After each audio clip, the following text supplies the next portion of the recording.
So, what's going on, guys? It's Jonathan McFadden, and I'm back with Simple Sports, another upload for you here. And welcome to my new studio. I put that in air quotes. So, just a quick update. I decided to move out of my office. I just wasn't able to do some of the things that I wanted to do with this and do it properly. And I feel like I need to separate myself from some of my work versus like this, because I get too distracted and going back and forth. So that's sort of the reason for the move. Once I get some other things squared away, I will have a actual official office or studio for this. But for now, this is my studio. Put up a little wall art because, I'm a big superhero fan, if you can't tell, comic book superhero stuff. So, and obviously the wall would have been pretty plain and boring if I hadn't done so. So, put up a little wall art. And like I said, I moved my stuff out into my other studio. So here we are. So let's get into the video. I'm not going to waste too much time here because I'm going to kind of do two videos in one. So initially I was going to do my thoughts on LeBron James and Kevin Durant, and then my recap of the entire NBA season. But I'm pretty pumped about football, so I think I'm just going to knock them both out in the same video, and maybe later I can revisit it. But I do need to put sort of an end to the NBA season before I get into football, so that's the reason behind this all. Got my handy, look at my cup here. I don't know if you can see that on camera. Tennessee Titans, that's my NFL team, so got my water here because I'm going to be talking quite a bit. So let's get right into it. Let me give my thoughts really quick on the NBA season. Again, I said this in my last video. I was pretty disappointed. I thought the season was pretty boring. There were parts of it that were fun to watch. There were definitely stories that were fun to watch and follow along and keep up with. But as far as watching games themselves, I'm a Laker fan, so I watch some of the Laker games, quite a few of them actually. I do like what they're doing. Obviously there needs to be something else added to that mix, which I'm going to talk about a little bit later on. For the most part, the only thing I watched religiously was the playoffs. I watch almost every playoff game. There were a couple I missed due to some of the timing, and also some of them just weren't as interesting as others. Let you guys meet my dog here. Come here. Because I'm sure she's going to ruin a lot of my videos by barking or jumping up in my lap or by the camera. So I figure I'll go ahead and knock that out of the way. This is Thora. She is here to help me. I need you to be quiet. Okay? All right. You're good. Everyone has seen you now. Go away.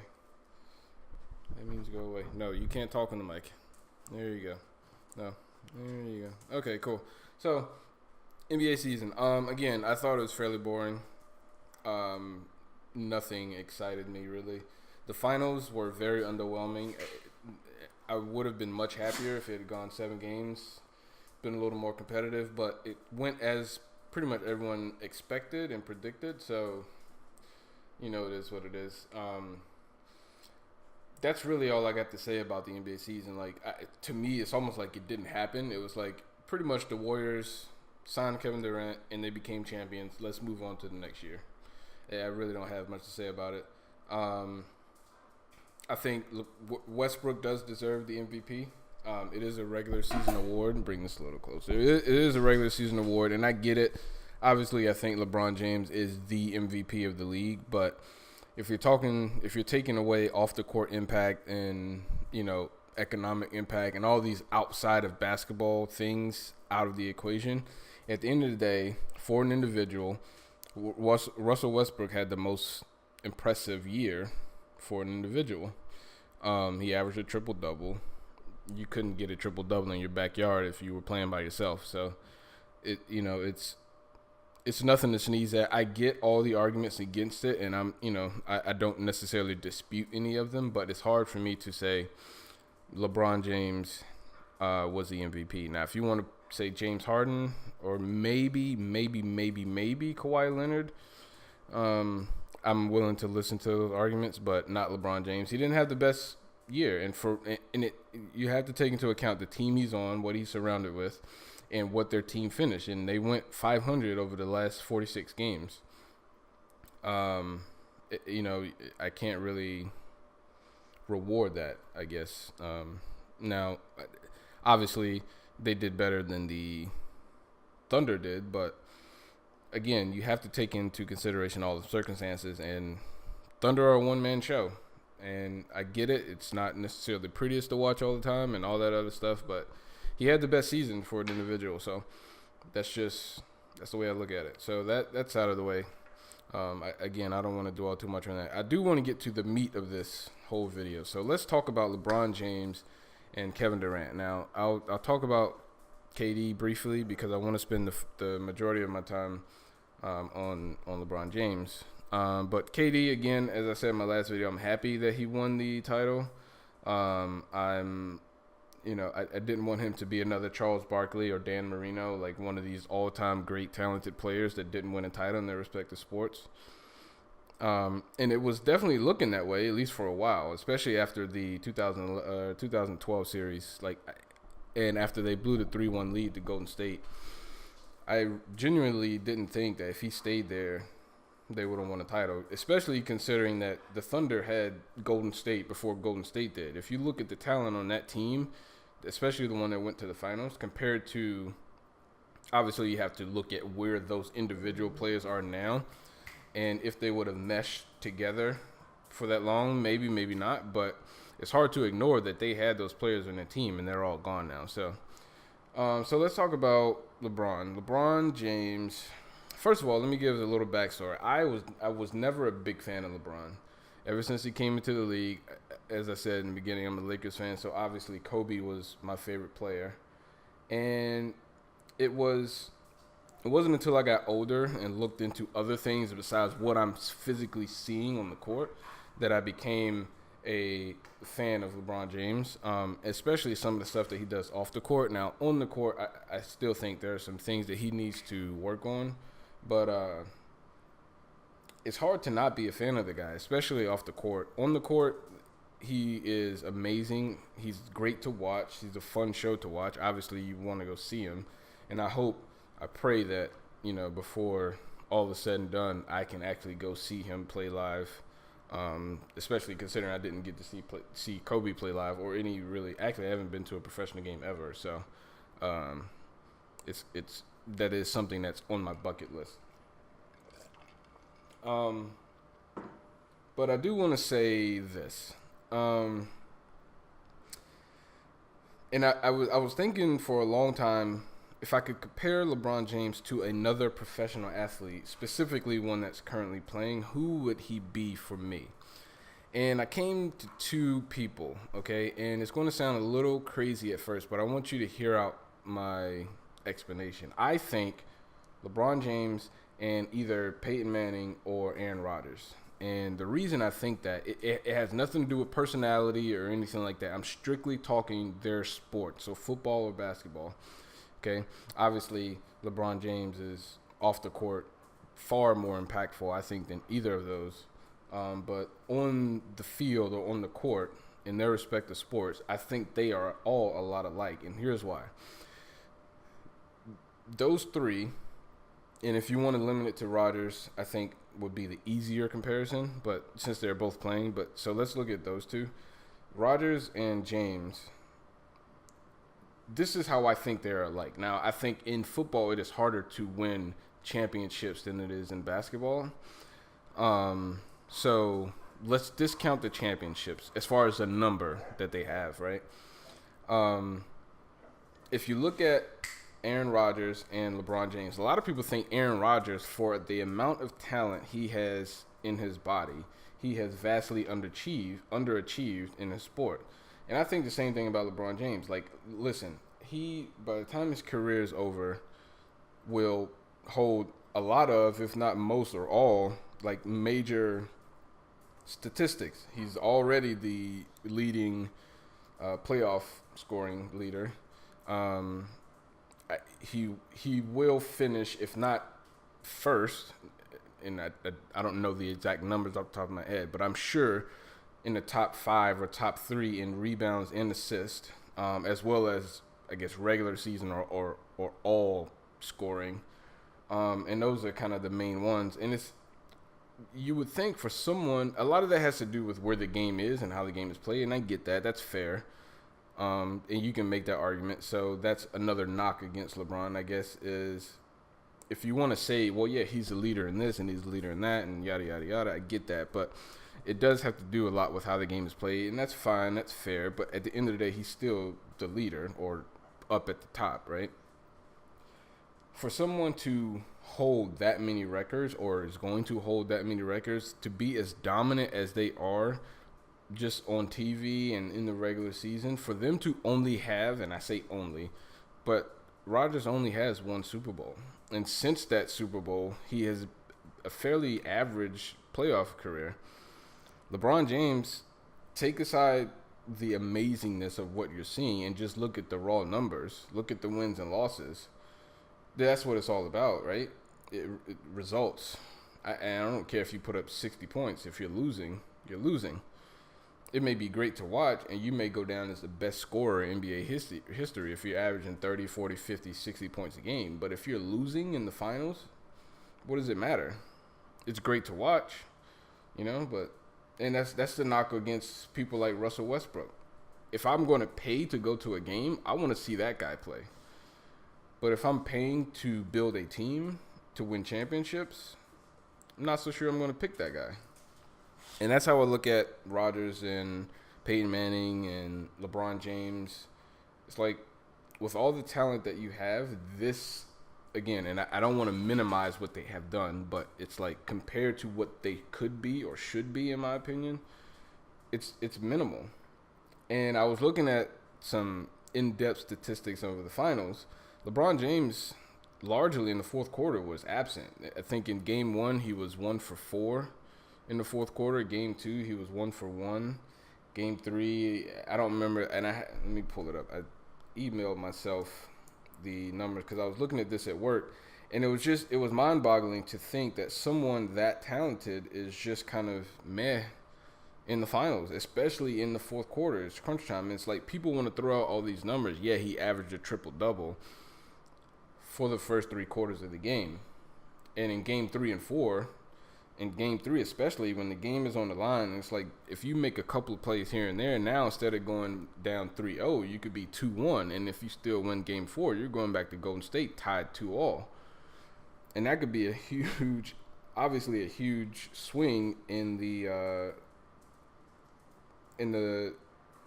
series if you're going back 2-2 instead of 3-1. So in the fourth quarter, in Game 1 and 2, he was a total of 2 for 5 in the fourth quarter. Game 3, he was 1 for 5. Game 4, he was 2 for 6. Game 5, he was 7 for 10. Now, Game 4 and Game 5, both of those games were largely decided, especially Game 5.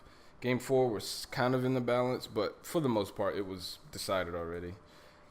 And so, like, he was super efficient. He can't shoot free throws. We've seen that. He said he was going to average 80%. He was, I don't know what his total was, but he was not amazing in the finals. He was, 80%. 67% Game 1, 80%, 83%, then 60%, and then 25%. So, I don't know.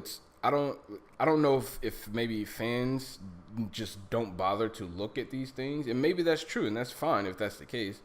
But I think what I think is, if you're going to elevate someone like that, you have the responsibility of doing it correctly, right? Like, you can't just go doing it just because you feel like doing it, and just because what you're seeing is amazing, just because he had a triple-double. What are the reasons behind it? And that's what they did with Westbrook. So all I guess suggest or ask is that people are consistent across the board. If you're going to do that and overanalyze Westbrook's triple-doubles, you need to do the same thing with LeBron. When did those points and rebounds and assists come? I think it's a little unfair to do that to Westbrook and to not do that with LeBron James. Now, You have to be objective, and I don't think that is a very objective stance. Um, and that's just me. And I was looking at his playoff totals. His highest points, or excuse me, his lowest point total was 28 points, and that was against Golden State in a 22-point loss. And that is, I think that was in game one, if I'm not mistaken. Yeah. So game one, that was his lowest point total. He was 45% from the field, 67% from the free throw line, and 33% from three. His best or most efficient game, I guess, just looking at the numbers, was 72%, 35 points, 58% from three, 63% free throw shooting, which is not good. 8 rebounds, 8 assists against Boston. So, like, I don't know. I just like objectivity, personally. Like, and that is not objective. And so, my bottom line is, I don't think you can put him above or even near Michael Jordan right now. I look at everything as in tiers, right? I don't like to rank people, especially if I didn't see them play. And there's a lot of people on those all-time great lists that I never got to see play. And so I don't think it's fair or right for me to put anyone above them. I can put them on the same level maybe. But I never saw them play, so I don't know what it's really like. Like, I don't know what it's really like to be in the midst of watching Michael Jordan play, like I did with Kobe Bryant and LeBron James. And so, for that reason, I will put people in tiers. And so, I put LeBron James in tier 2, along with players like Kobe and Tim Duncan and Magic Johnson, Larry Bird, and et cetera, et cetera. I think those are tier 2 players. Michael Jordan, I believe, is tier 1 by himself. And again, that's just based on what I've seen, what I hear, what the experts say, what other analysts say, what other sports fans say. Largely, and I'd say probably 99% of people think that Michael Jordan is the best player of all time. After that, there's a lot of argument. Who's number 2? LeBron James, for a lot of people, is number 2. For me, he's not, because I just don't value a 3-5 record in the finals. I mean, that's a losing record. If he was 4-4 or 5-5 or 3-3, I'd be all for it, because I can see the physical talent there. But where are the results? Are my question. If he is that great, where are the results? And the reason I say that is because a lot of people will say, with others, the same question. Well, if Russell Westbrook triple doubles are so great, then why did they get bounced in the first round after only winning one game? Or if James Harden is so great, or if Kobe was so great, why didn't he do this? If Tim Duncan was so great, why didn't he do that? With Magic Johnson and Larry Bird, and the list goes on and on. I value winning. I value results. And you can say what you want about Kobe Bryant. He's 5-2 in the finals. And people will knock him for the Shaq thing. Listen, Shaq ain't winning those rings without Kobe, so it is what it is. I probably would be in that same boat if he hadn't validated it himself with 2 more titles. But I get it, you know. And you can make those arguments about LeBron James and the team he had and the teammates he had and the coaching he had and people didn't show up. Listen, man, you can do that for every player that's ever played. It is what it is. Who's to say Kobe wouldn't have 6 if Bynum didn't get hurt in 2009? I don't know. Who's to say that he would have 5 if Perk wasn't hurt to sort of combat Bynum in 2010? Maybe he doesn't win that finals. Maybe he loses. So, you know, you can make the argument about a lot of people. What if Michael Jordan never retired? You know, does he win 8 straight? What if the year before he won the first one, when they went to 7 games with the Pistons and Scottie Pippen, I think, had a migraine or was sick and didn't play? What if they won that year and he didn't retire? Maybe he goes for 9 straight. I don't know. But those are what ifs, and I don't like to live in what ifs because you can do that all day. What if Ray Allen didn't hit the shot? I don't know. Is LeBron 2-6 in the finals? Maybe we aren't even having this conversation. You know, what if Draymond didn't get suspended in 2016? Maybe we aren't having this conversation. Come here. You know, so you can't do the what ifs because you can do that back and forth all day long. I just like to look at the facts and the results. And I think when you're talking about a list of the greatest players, you have to take 2 things into consideration. Uh, your overall statistics, right? Points, rebounds, assists, or yards, touchdowns, whatever sport you're looking at. Your statistics matter, and a combination of that and the circumstances. What era are you playing in? I mean, if you're playing in this era, yeah, Charles Barkley shot I think 26 or 27% from three back in the day, but the three back then wasn't valued, so it really wasn't that big of a deal. Larry Bird didn't shoot a great three point percentage, but a lot of people consider him a great shooter. Everyone today, if you're not shooting 45% or better, you're just a meh 3-point shooter. I mean, Curry, well, maybe not 45%, maybe 42, 43, something like that. But you get the point, right? So circumstances matter and your statistics matter. And then you use those two things and did you win, right? And LeBron James largely hasn't won. I mean, percentage-wise, he's 60% winner. Well, not 60%, I guess 3 out of 8. So, I'm looking at 3 and 5. 3 out of 8. So he's under 50%. He's below 500. That's not good to me. I mean, in what sport is it okay to have a losing record? If the Cavs were under 500 as a team record-wise, would you consider that good? You know what I mean? If any team was under 500 record-wise, would you consider that good? I don't. And so I can't then turn that around and say, yeah, but in the finals it's a record. It doesn't matter because, this person didn't show up. He didn't. And listen, I'll give you that he didn't really have a team in 2007. Okay, fine. It still happened. Okay? And the reason it still happened is because other people like to project on others. Well, who did Michael Jordan beat? Who did he have to beat? Well, if you're going to make excuses that way, you have to take into account everything for everyone. And I'll give you that on Michael Jordan. Maybe he didn't play. Again, I didn't live back then, so I can only go by what I know. But there are people that say, well, his competition wasn't that great, and that's fine. But then, is LeBron's competition great? I mean, seriously, dude, name one piece of opposition that he has in the East. None. Dating all the way back to 2010, 2011, ever since he went to the Heat, there's been zero competition in the East.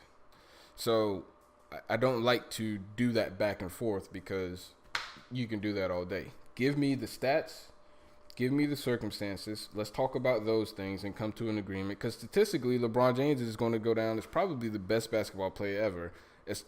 In just statistics as a whole.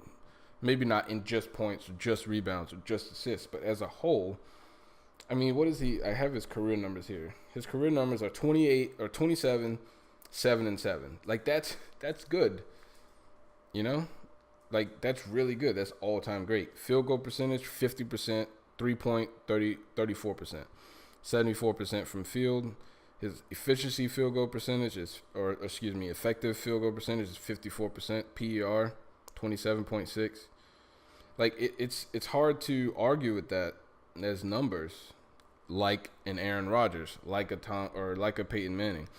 But when it's winning time, when the money's on the line, all the chips to the middle of the table, however you want to phrase it, at the end of the day, he's 3 and 5 in the finals, and I can't elevate that above a Kobe or a Magic Johnson or a Tim Duncan or a Larry. Well, I don't know what Larry Bird's record was, but my point being, you can't just bypass all of those great players just because you like LeBron James or just because his stats were better. Listen, the guy didn't win enough. He's 3 and 5 in the finals. And if I'm at the Y playing ball, I'm going to walk out there and I look and I do the eye test. I'm like, that guy can play. He can play. I want him on my team. But I also want to know, are they winning or do they just look good?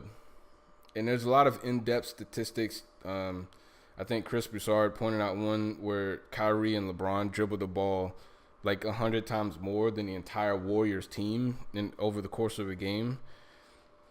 And he made a great point on FS1 by saying when LeBron James comes to a team, he is not a part of the system. He is the system, which explains a lot of why some of the teams he's been on have failed miserably once he's left, and so forth and so on. So it makes perfect sense. But like I said, shove all of that aside. All right, you can go as in depth with the numbers as you can or want to go. I want to know who's winning. That's it. And some of the teams LeBron faced in the finals, they were not the better team. That Dallas team, they were not a better team than the Heat.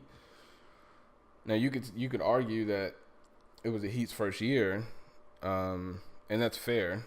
But again, now you're doing what ifs again, and you can do what ifs for every situation out there. And I don't like to do that. I just want to look at the results. And the results are he lost. He's lost 5 times. He's won 3 times. And 5 is more than 3, and it's not in a good way. 5 are losses. 3 are wins. I want more wins than losses, or at least the same amount. If you're going to give me 4-4, I'll take that. If he was 4-4 right now, I will put him at 2 behind Jordan by himself. And all those other guys will fall to tier 3. But he's not. He's 3-5.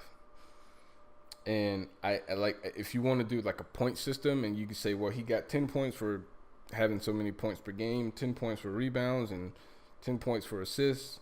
And Kobe only has 9 points because he averaged less. And then you say, but Kobe had a winning record, so we're going to tack on another 20 for him.